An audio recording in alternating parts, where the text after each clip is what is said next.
अच्छा, तो अब हम बात करेंगे कुछ ऐसे ऑप्शंस की जो आपके लिए हेल्पफुल हो सकते हैं। सो स्पेशली अगर आप बायो या मैथ स्ट्रीम्स में जाना चाहते हैं, देखिए यहाँ पे हमारे पास कुछ ऑप्शंस है। पहला है हमारे पास बायोलॉजी, राइट। तो अगर आपको डॉक्टर बनना है तो आपके लिए नीट काफ़ी इंपॉर्टेंट है। नीट क्लियर करने के बाद आप मेडिकल कॉलेज में एडमिशन ले सकते हैं। सो बिकॉज यू नो कि डॉक्टर बनना एक नोबल प्रोफेशन है और उसके लिए मेहनत भी उतनी ही लगती है। चलो आगे बढ़ते हैं, फिर देखते हैं। कॉलेजेस की बात करें तो इसमें आपके पास दो ऑप्शंस रहेंगे।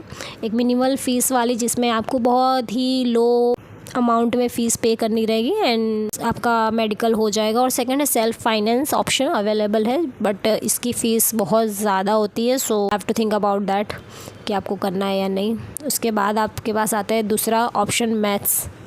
अब आते हैं मैथ्स पे। अगर आपको इंजीनियर बनना है तो JEE एग्ज़ाम आपके लिए बहुत ही क्रूशियल है, ये तो समझ के ही चलना है। JEE क्लियर करना बहुत ही ज़्यादा इम्पॉर्टेंट हो जाता है, बिकॉज़ अगर आपको कोई प्रेस्टिजियस इंजीनियरिंग कॉलेज में एडमिशन लेना है, so for that you need JEE with good marks.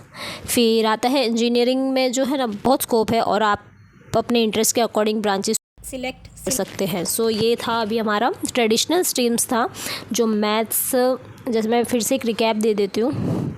जैसे कि मैंने बात की 10th के बाद आपके पास 3 ऑप्शंस हो जाते हैं, साइंस, कॉमर्स, आर्ट्स। उसमें मैथ्स या फिर बायोलॉजी। अगर मैथ्स करते हो तो आप इंजीनियर बनोगे, अगर बायोलॉजी में जाते हो तो आप डॉक्टर बनोगे। सो ये जो है जो बहुत ट्रेडिशनल जो हमें बचपन से सिखाया जाता है ये वो है। अब हम कुछ ऐसे ऑप्शंस की बात करेंगे। अच्छा, इसमें भी जो कॉलेजेस है वो मिनिमल और सेल्फ फाइनेंस सेम इसमें भी रहेगा। तो फाइनेंशियल वरीज़ को साइड में रखो और अपने गोल्स पे फोकस करो। बट ये तो बात होगी ट्रेडिशनल के बारे में। अभी सपोज़ आपके जैसे हमें पता है कि इंजीनियर और डॉक्टर ये ही हमारे पास 2 ऑप्शंस है, सबको ऐसा है। इसके सिवा भी आप क्या कर सकते हैं वो इम्पॉर्टेंट है। सो और लास्ट में ये इंपॉर्टेंट क्वेश्चन है, how can you focus on the journey rather than just destination. ये बहुत इंपॉर्टेंट है। तो सिर्फ रिजल्ट पे फोकस मत करो, प्रोसेस को भी एंजॉय करो, है ना।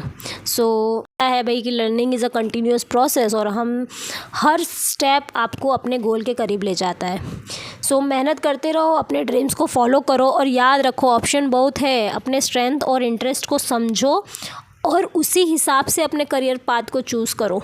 तो ये था आज का वीडियो। अगर आपको कोई क्वेश्चंस है तो ज़रूर बताना। इसके बाद हम ट्रेडिशनल स्ट्रीम्स के सिवा हम क्या कर सकते हैं अगर हम इन केस आपका नीट क्लियर नहीं हो रहा, JEE क्लियर नहीं हुआ, सो उसके बाद कोई ऑप्शंस नहीं, हमें ऐसा लगता है, but it is not like that. तो हम एक्सप्लोर करेंगे नेक्स्ट वीडियो में कि क्या क्या आपके पास ऑप्शंस है और आप क्या कर सकते हो।